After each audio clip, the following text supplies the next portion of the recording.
जब बाबा जी ने फूल बाग में स्पष्ट कह दिया था कि बच्चा अगर मैं कह दूं मैं नेताजी हूं मुझे कौन पहचानेगा,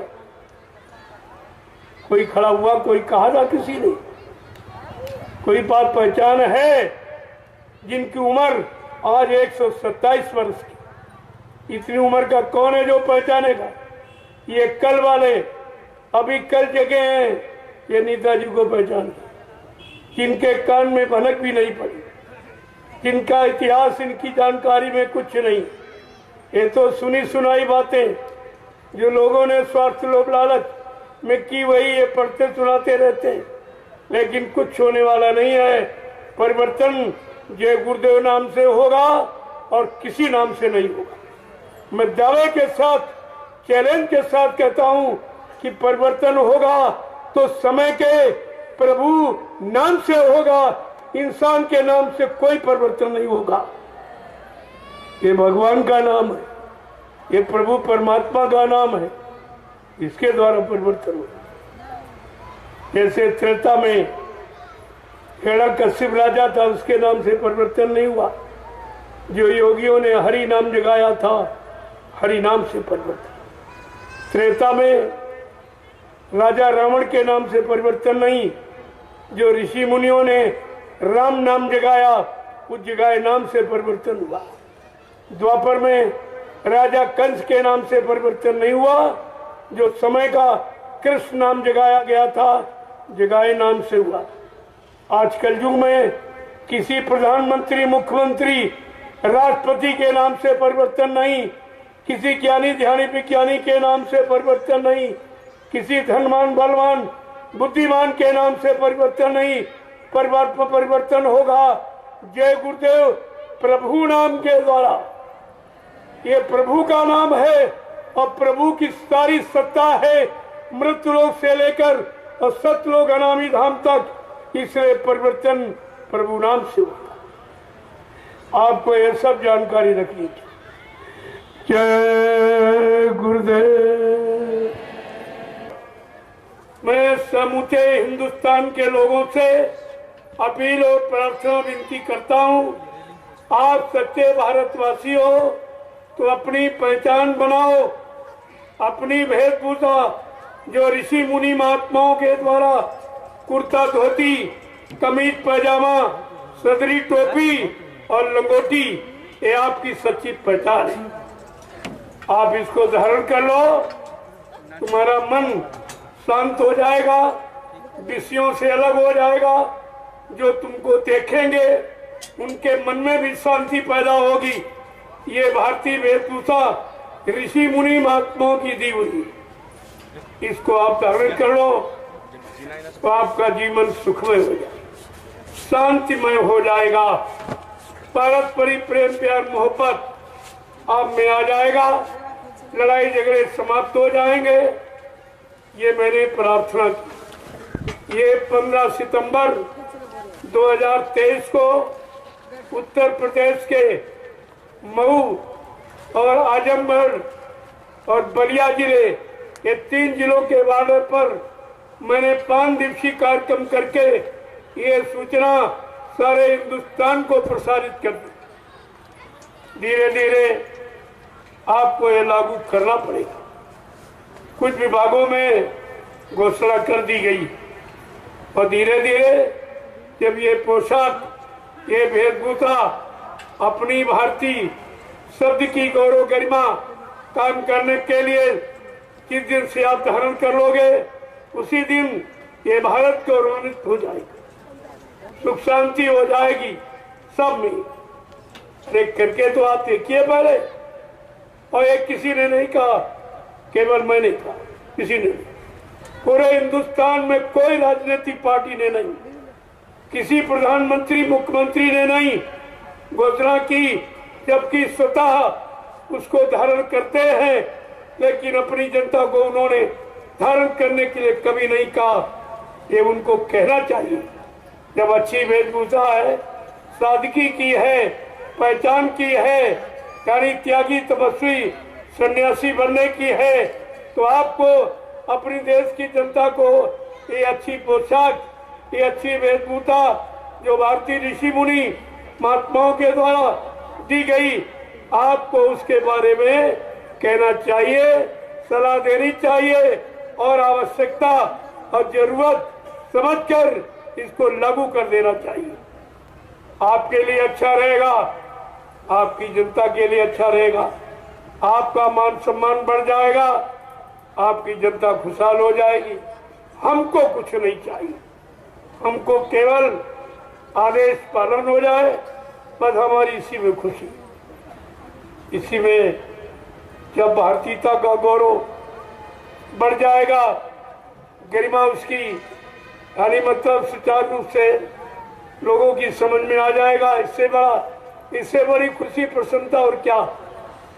हमारी तो इसी में प्रसन्नता है कि आप इसे लागू कर दो जल्द से जल्द। एक शाकाहारी तो बीमारियों से आपको फुर्सत मिल जाए, लड़ाई झगड़ों से बचत हो जाए, कोर्ट कचहरी मुकदमे कम हो जाए, मतलब या नहीं कहने का। और ये दुर्घटनाएं अकाल मौतें कम हो जाए, ये सबसे बड़ा लाभ है शाकाहारी बनने।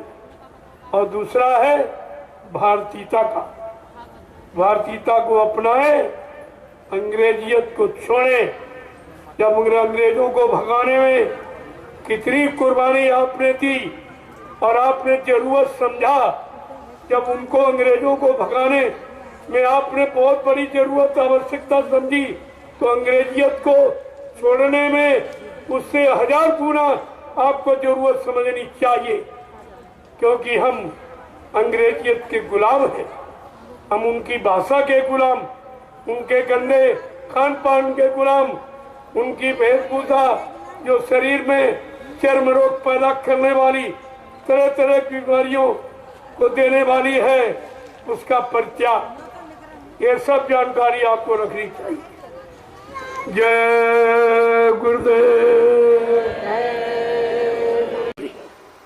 अभी क्या, अगर ये संदेश न सुना गया और राजा ने इस संदेश का प्रचार न कराया शाकाहारी बनने का, तो आगे भयंकर बीमारी आ रही, ऐसी जानलेवा बीमारी तैयार बैठी है आने के लिए कि एक पल घड़ी नहीं लगेंगे, ये गांव के गांव, शहर के शहर और कस्बे सब वीरान हो जाएंगे, सब वीरान हो जाएंगे।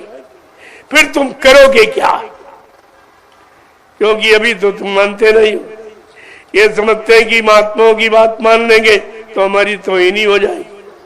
ये भारत की जनता सब मर जाएगी, तब तौहीनी नहीं होगी, तब राजा की तौहीनी नहीं होगी कि राजा के, जिस राजा के देश में ये जनता मर रही है, परेशान हो रही है, दुख तकलीफ पा रही निरंतर और रो रही है, उसके पास बचाई क्या? जा सुराज प्री प्रजा दुखारी, सो न पवस नरक अधिकारी। रामचरितमानस क्या कहती? जिसके रात में प्रजा दुखी है वो राजा नरक में जाता। क्या ये लोग नहीं पढ़ते? श्री राम की बात करते हैं, श्री राम की जय जयकार करते हैं और श्री रामचरितमानस को बिल्कुल नहीं मानते। उसी में तो लिखा है राजा के लिए कि जा सुराज प्री प्रजा दुखारी, सो न पवस नरक अधिकारी। जिसके रात में प्रजा दुखी वो राजा नरक में जाता है। क्या इसको ही नहीं पढ़ रहे? ये ईश्वरी कानून है जो संत महापुरुष के सिवा कोई नहीं जानता। ये ईश्वरी परिणाम है प्रेमियों, और अब भी बताया जा रहा और लिखे रख गए कि भारत की जनता में जब कोई ऐसा बीमारी झगड़े आ जाए तो फट से हमारा ये सूत्र जो रामचरितमानस में है इसको अपना ले, इसको लागू कर ले, तो इनके लिए अच्छा रहेगा, ये बच जाएंगे। लेकिन अभी तो किसी की समझ में कुछ नहीं आ रहा। वो श्री राम को केवल वोट में प्रयोग किया जा रहा, कुर्सी में प्रयोग किया जा रहा, नीति में, चरित्र में, अच्छे खान पान में यानी नहीं प्रयोग किया जा रहा। तो आपको तो इस पर विचार करना चाहिए कि आखिरकार रामचरितमानस क्या कह रही है, ये क्यों लिखी गई, और विश्व प्रसिद्ध ग्रंथ है, सारा विश्व जिसकी नीतियों को मानता है, सत्य मानता है, लेकिन ये भारत के जिम्मेदार बिल्कुल ही नहीं मानते। एक शब्द रामचरितमानस का नहीं मानते, क्योंकि रामचरितमानस को मानते लेकिन रामचरितमानस की नहीं मानते। श्री राम को मानते, श्री राम की नहीं मानते। मंदिर को मानते, मंदिर की नहीं मानते। तो फिर लाभ कैसे हो? मंदिर मानने से लाभ नहीं। मंदिर क्यों बनाया जाता? मंदिर का लक्ष्य उद्देश्य क्या है? मंदिर की नीति क्या है? जब तक ये नहीं जानोगे, नहीं मानोगे तो आपको लाभ नहीं मिलेगा। मंदिर लाभ थोड़ी दे, तो जड़ है, पत्थर तो जड़ है, मूर्ति जड़ है। जड़ कभी ज्ञान नहीं देती, चेतन ज्ञान देती। लेकिन आज जड़ की प्रमुखता है। गोस्वामी जी महाराज को इसीलिए रामचरितमानस के उत्तरकांड में लिखना पड़ा, जड़ चेतन ग्रंथि पड़ गई, यद्यप मृखा छूटत कठिनाई, कि जड़ चेतन की गांठ लगा दी गई। यद्यप मृखा माने झूठ है, लेकिन कलयुग में जीव की बस की बात नहीं कि उस गांठ को खोल के स्वतंत्र हो जाए, आजाद हो जाए। यह उसके बस की बात नहीं है। उसका खोलने वाला कोई जानकार, जिन्हें संत महापुरुष कहते, वो सारी गांठों को खोल देंगे और तुम्हारी जीवात्मा को परमात्मा से मिला देंगे। वो इतनी बड़ी ताकत रखते हैं। तो क्या कह रहे हैं? इसीलिए ये सब क्यों हो रहा है, इसका मूल कारण क्या है, इस पर विचार करना चाहिए। कि अगर बात संतों की मानी जो होती, अगर बात संतों की मानी जो होती, तो सिर पे तुम्हारे मुसीबत न आती, तो सिर पे तुम्हारे मुसीबत न आती। कि घट घट में इंसान के रहता भगवान, घट घट के इंसान में रहता भगवान। और इसकी नहीं तुम को है कोई पहचान, इसकी नहीं तुमको है कोई पहचान। अगर दिल भवन में सफाई जो होती, अगर दिल भवन में सफाई जो होती, तो मंदिर ये मस्जिद बनाई न होती, तो मंदिर ये मस्जिद बनाई न होती। संतों फकीरों ने कितना स्पष्ट कहा है। आप गलती करते हो, गुनाह पाप करते हो इस शरीर रूपी मंदिर में, और क्षमा याचना मांगने जाते हो ईंट पत्थर वाले में। वहां कौन बैठा है? वहां कोई बोलने वाला नहीं है, न तुम्हारी कोई फरियाद प्रार्थना सुनने वाला है, और न लेने वाला न देने वाला, न कोई वरदान आशीर्वाद देने वाला, कोई नहीं। लेकिन फिर भी अज्ञानता भूल भ्रम में हम हो ही जाते। वो बड़ी बड़ी तैयारियां मंदिरों की, सारे देश का धन मंदिर में लगा दिया, पत्थर में लगा दिया, पत्थर की मूर्तियों में। अरे जीवित वाले अन्न नहीं पा रहे, रोजी रोटी नहीं पा रहे, नंगे रहते कपड़े नहीं पा रहे, रहने के लिए झोपड़ी मकान नहीं है, लेकिन सब व्यवस्था मंदिर की जा रही। इस मनुष्य रूपी मंदिर की नहीं, वो पत्थर वाले मंदिर, उसी पर अरबों खरबों रुपया खरा। इतने में लगभग 10-20 जिलों को रोजी रोटी मिल जाती, सब जीवों को काम मिल जाता, लेकिन उसकी तरफ ध्यान नहीं है। जड़ की तरफ ध्यान है, चेतन की तरफ ध्यान नहीं। आज कलयुग में जड़ पूजा प्रधान हो गई, क्योंकि काल को जड़ में फंसाने का अच्छा साधन मिला। अगर ये साधन न हो तो काल किसी को फंसा नहीं सकता। 3 में फंसाया काल ने आपको, कागज पत्थर और पानी, आप 3 ही में फंसे हो।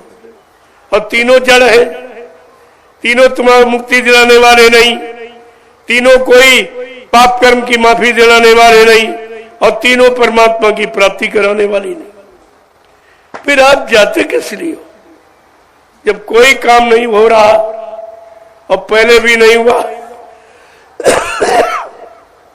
पूजा लगातार 3-3 युगों से कर रहे हो और मजदूरी 1 पैसा भी नहीं पा रहे हो, खर्च कर रहे हो, बदले में मिल कुछ नहीं रहा। आप कोई काम करते हो लाभ पाने के उद्देश्य से करते, खेती करते हो, अगर अनाज पैदा ना हो तो खेती करना बंद कर देंगे। दुकान व्यापार करते हो, मुनाफा ना हो तो दुकान व्यापार नहीं आप चलाओगे। नौकरी करते हो, मजदूरी और तनख्वाह न मिले तो आप नौकरी करोगे। लेकिन ये जो कर रहे हो पूजा पाठ, इससे मिला क्या आपको? इतने यहाँ लाखों लोग बैठे हो और सबने पूजा पाठ की और कर रहे हो, लेकिन आज तक कुछ मिला आपको? और जिसकी पूजा की वो भी नहीं मिला, न कोई देवी, न कोई देवता, न भगवान, न खुदा, न घाट, कोई नहीं मिला। फिर आप करते किस लिए? अरे हर काम यानी लाभ पाने के लिए किया जाता कि हानि पाने के लिए? गोस्वामी महाराज ने रामचरितमानस में लिख के बताया कि हित अनहित पशु पक्षी जाना, मानव तन गुण ज्ञान निधाना, कि हित अनहित पशु पक्षी भी जानता है। अरे मानो तू तो ज्ञानी है, तू अपने हित अनित को नहीं समझ पाया कि कहां से मेरा हित है, कहां से मेरा हित है, कुछ भी नहीं जान पाए। और राजा रैयत सब बेचारे उसी में फंस गए, दोनों फंसे। तभी महापुरुषों ने कहा, जथा राजा तथा प्रजा, धर्मी राजा धर्मी प्रजा। अगर राजा धार्मिक होगा तो धर्म का प्रचार कराएगा, मानवता इंसानियत का प्रचार कराएगा, यानी मतलब सब तरह से। लेकिन यहां तो कुछ नहीं हो रहा, कुछ नहीं हो रहा। आप बड़े बड़े राजाओं का इतिहास, सम्राटों का इतिहास, बादशाहों का इतिहास, ये सबका लिखा हुआ है। अब कलयुग में गुरुओं का, संतों का इतिहास, ये सब आपके सामने पड़ा है। लेकिन समझ में कुछ नहीं, करनी में कुछ नहीं है। जब तक कोई चीज करनी में उतर के नहीं आएगी, तब तक तो लाभ आपको मिलने वाला है नहीं।